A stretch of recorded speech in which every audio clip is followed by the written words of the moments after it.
Okay, I want to continue on with some of the things that I'm planning on taking to Europe. Uh, as you can see, I take very little.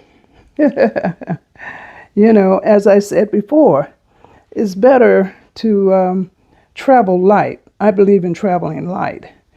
The lighter I could travel, the better I feel, and the better it is for me overall at the end of my trip or during my trip. I usually take 3 blouses, as you can see, and then I take there's a couple of sweaters there because it's going to be cold in Italy. There are my underwear and my socks, and then there's my one hat. I only have one. I'm only taking one hat this time because I know I'm going to buy some hats, if not scarves, while I'm there in Europe. As you know, I have a bald head. And then I take 3 pairs of pants.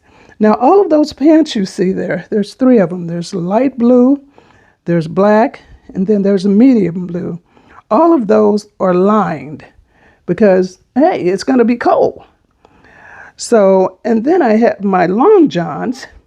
My long johns are going to, they're going to, I'll use these long johns also for sleeping in because I don't want to take a whole lot of robes and all of that stuff. I don't need all of that stuff where I'm going. So that takes care of that. Then I have my toiletries. Here, let me